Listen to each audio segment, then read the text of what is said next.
This morning, concerns that Amazon, the second largest private employer in the country, is planning one of the biggest workplace transformations in modern history. In a fulfillment center, the Cardinal robot will pack packages into carts. The New York Times, citing leaked documents, reports Amazon expects sales to double by 2033, growth that would normally require 600,000 more workers. But the company is reportedly looking to fill those jobs with robots and automate 75% of its operations. We could do this with our robot. We could do this with our technology.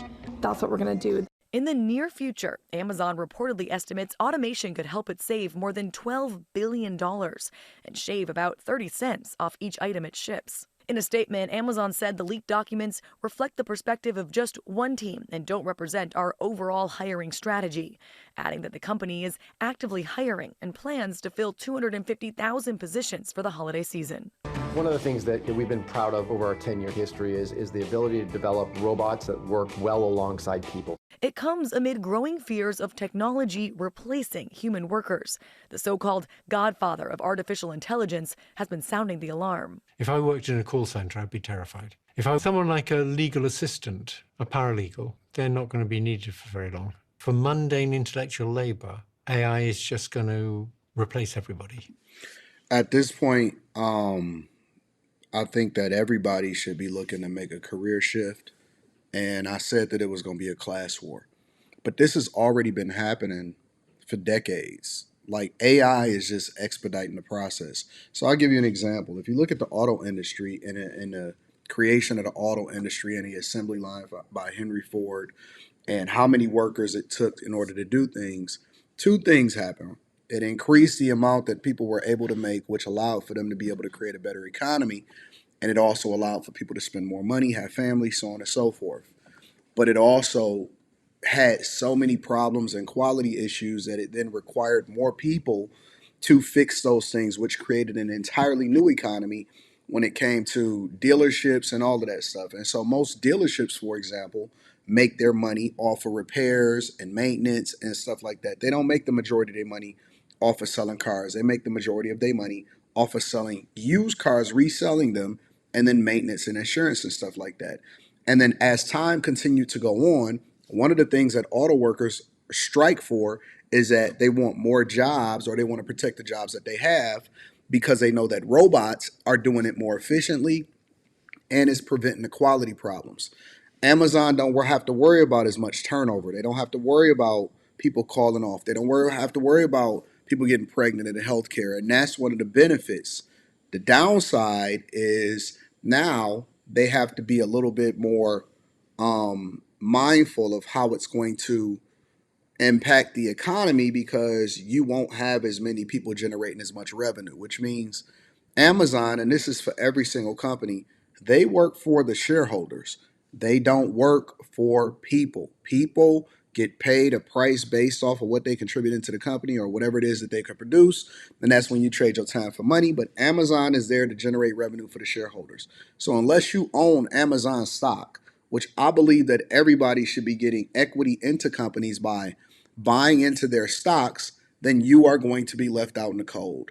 The goal now at this point is to acquire as many assets as you can so that you can then get value in the company, so that you'll be able to be straight, so that your people be straight, so that you can live off of the residual value that they bring to the shareholders.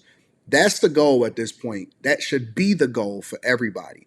You should be having equity into the company, because if you think that you're just going to be trading in your time for money and still doing the same mundane jobs that your dad did, that your mother did, then you definitely going to be in trouble. Everything is going to change, and every job is going to change. Some jobs will be needed, some jobs will be created, but most people will be replaced, and that is going to create a vacuum. So we need to become more knowledgeable. We need to become better investors. We need to become all of that stuff, because they not saying that, because let's be clear what the messaging is. They're not saying, hey, listen, we're looking to replace 600,000 people.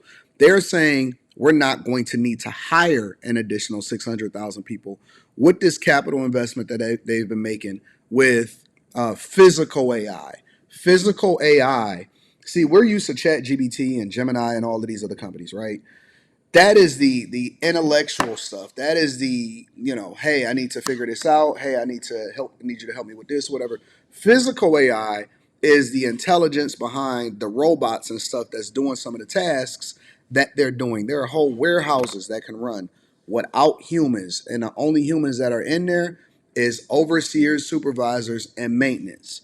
And so maybe you need to become a maintenance tech. Maybe you need to become understand AI, machine learning. You're going to have to learn prompt engineering, all of those type of things. But there's going to be a change in how people do things, and more importantly, how people make money.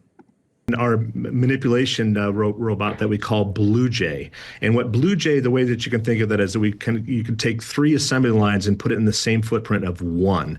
What it does is help eliminate the menial, the mundane, and the repetitive. And it could pick more than 75% of the inventory that we actually sell in our sortable network, which is a really big deal. I'm really proud of that. And I'll also say there's just something interesting about Blue Jay as well, as compared to our other bird manipulation systems, Cardinal, Sparrow, and Robin.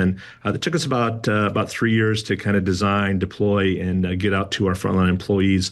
We have actually done Blue Jay with the power of AI in just over a year. So it's really had accelerated the pace of innovation. I think when a lot of people think about Amazon and robots, I just want to jump in because we don't have a ton of time, but we'll get to some of the other announcements. They think about the Kiva Systems robots, the big acquisition at the time, 2012. That was a big acquisition for Amazon, and they've seen pictures of the way that those can move large loads of things across warehouses. But if you were to go into a state-of-the-art Amazon warehouse today, what would you see that's in addition to those Kiva robots? Yeah, in addition to the world's first goods-to-person fulfillment strategy, which was just a really good idea, where we have more than 1 million robots that we manufacture actually in Massachusetts doing that job every day, you're going to see more of the unstructured fields, right? So you're going to see green robot that we call Proteus that can move big cargoes of packages to the right dock at the right time. You're going to see many more manipulation systems that we have in there, eliminating kind of the repetitive motions that we have. No one wants to lift a 50-pound box all day. Robin does that. Cardinal does that, moving it into some of these Proteus-bound carts that we have. You're going to see much more collaborative robotics, right? So that's where we build our robotic systems to enable people, to augment what people are capable of. And we really believe in the philosophy of people and machines working together. How can we build the tool set that enables our employees to do their job not only more efficiently, but also with better safety in mind? All right. They're going to keep pitching you guys on this whole narrative of how can we get humans and robots to work together? Never will you ever see them say, hey, we're looking to not have the additional costs, and we've been investing billions and billions and literally maybe tens, even hundreds of billions of dollars to try to scale this thing up so that, we won't need as many people doing the things that we don't want to do. They're not going to have that conversation. They're going to just continue to sell you on the idea that, robots and humans can work together. There's going to be additional jobs. And that's true to an extent. But for the most part, they don't want to have to deal with some of the things that they deal with on a daily basis. And, this is the stuff that people say that, people don't want to do. Oh, we don't want to do those type of jobs. Okay, Amazon hears you loud and clear. And it's not just Amazon that hears you. It's every company hears you loud and clear. They know you don't want to do certain jobs. They know you're going to call off. They know it's going to be high turnover over here. They have the data, insight, information, and they got the infrastructure. And so now that we know that, we're going to have to make more informed decisions on the things that we push our children and even ourselves to get into as people that are investing in our future. Let me know what y'all think inside of the comments. Make sure y'all tap into the Patreon. Link is in the description. Teach Hanley, 40% off your first order, 20% off for life. I love you. I appreciate you. I'm holler at you guys later. Peace.